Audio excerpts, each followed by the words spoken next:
नमस्कार मेरे दोस्तों। आज की कहानी के जरिए मैं आपको यह बताना चाहती हूँ कि हर मनुष्य में एक अद्भुत काबिलियत होती है।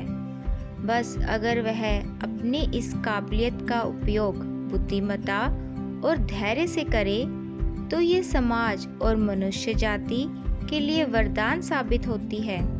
और अगर इसी काबिलियत का उपयोग वह अहंकार में और नादानी में आकर करे तो ये मनुष्य जाति और समाज के लिए श्राप भी बन सकती है। वर्षों पुरानी बात है। 3 गहरे मित्र थे और उन तीनों में अनोखी काबिलियत थी। एक दिन वह तीनों जंगल की सैर में निकले। जंगल में उन्होंने एक मृत शेर का कंकाल देखा। कंकाल देखते ही उनमें से एक मित्र बोला, मैं अपनी कला के जादू से इसके कंकाल पर हड्डी और मांस चढ़ा सकता हूँ। यह सुनते ही दूसरे ने उत्साहित होते हुए कहा कि यदि तुम ऐसा कर दो तो मैं इसकी नसों में खून भर सकता हूँ।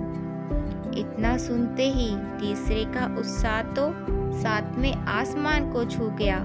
वह तुरंत बोल पड़ा कि यदि तुम दोनों वाकई ऐसा कर दिखाओगे तो यकीनन मैं उसमें प्राण फूंक दूंगा।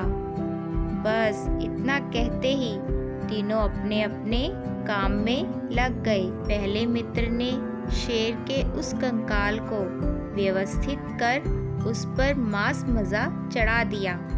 उतने में दूसरे ने उसकी नसों में खून भर दिया। उधर तीसरे मित्र ने भी उस शेर पर प्राण फूंक दिए।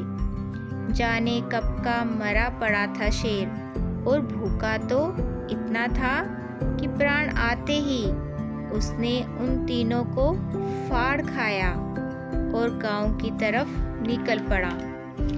देखा आपने, बिना सोचे समझे अहंकार और नादानी में आकर तीनों मित्रों ने जो कार्य किया उसका भुगतान तो उन्हें अपनी जान देकर करना ही पड़ा, पर गांव वालों को भी परेशानी का सामना करना पड़ा। हमें अपनी शक्तियों का उपयोग सोच समझकर करना चाहिए। किसी भी कार्य के संभावित परिणामों पर विचार करना जरूरी है। अहंकार और बिना विचारे किए गए कार्य विनाशकारी हो सकते हैं। Thanks for watching.